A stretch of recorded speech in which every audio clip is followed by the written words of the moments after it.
দেশের সব আদালত বর্জন কর্মসূচি সফল করার শপথ নিয়েছেন আওয়ামী লীগের আইনজীবীরা।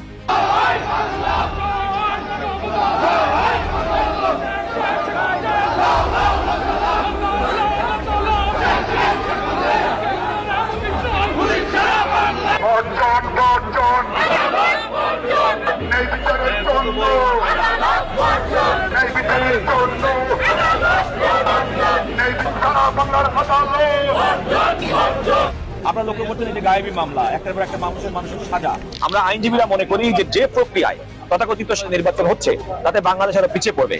যে সরকারি দল এবং তাদের অবৈধ প্রভাব, তার থেকে আমরা আমাদের আদালত অঙ্গন বিচারাঙ্গন যে মুক্ত নয় এবং সে কারণে মানুষ ন্যায় বিচার থেকে বঞ্চিত হচ্ছে, এই বিষয়টি সুস্পষ্ট করার জন্যই আজকে আমরা আদালত বর্জনের মতো কঠিন কর্মসূচি আমরা পালন করছি। এবার অবৈধ রায় ইউনূসের পদত্যাগের দাবিতে দেশব্যাপী একযোগে আদালত বর্জন করলো আওয়ামী লীগপন্থী আইনজীবীরা। দেশের সব আদালতে ইউনূসের হস্তক্ষেপে ফরমায়েশি বিতর্কিত রায় দিচ্ছে আদালত। এর আগে থেকেই বিতর্কিত ফরমায়েশি রায়ের বিরুদ্ধে প্রতিবাদ করে আসছিল আওয়ামী লীগপন্থী আইনজীবীরা, কিন্তু নির্বাচনকে সামনে রেখে আবারও নিরীহ আওয়ামী লীগের নেতা কর্মীদের গণহারে গ্রেফতার। বিতর্কিত ফরমায়েশি রায়, আদালতে ইউনূসের অবৈধ হস্তক্ষেপ, সেসবের প্রতিবাদের অংশ হিসেবে দেশব্যাপী আদালত বর্জনের ঘোষণা দিয়েছে আওয়ামী লীগপন্থী আইনজীবীরা।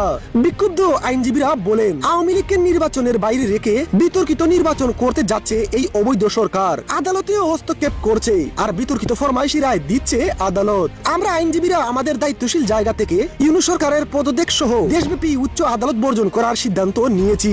যেখানে ন্যায় বিচার নেই সেখানে কিভাবে মানুষ ন্যায় বিচারের উপর ভরসা করবে?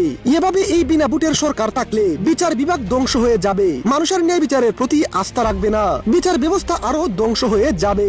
তাই আমরা সারা দেশে আদালত বর্জনের এমন কঠিন সিদ্ধান্ত নিয়েছি। যে সরকারি দল এবং তাদের অবৈধ প্রভাব, তার থেকে আমরা আমাদের আদালত অঙ্গন বিচারাঙ্গন যে মুক্ত নয় এবং সে কারণে মানুষ ন্যায় বিচার থেকে বঞ্চিত হচ্ছে, এই বিষয়টি সুস্পষ্ট করার জন্যই আজকে আমরা আদালত বর্জনের মতো কঠিন কর্মসূচি আমরা পালন করছি।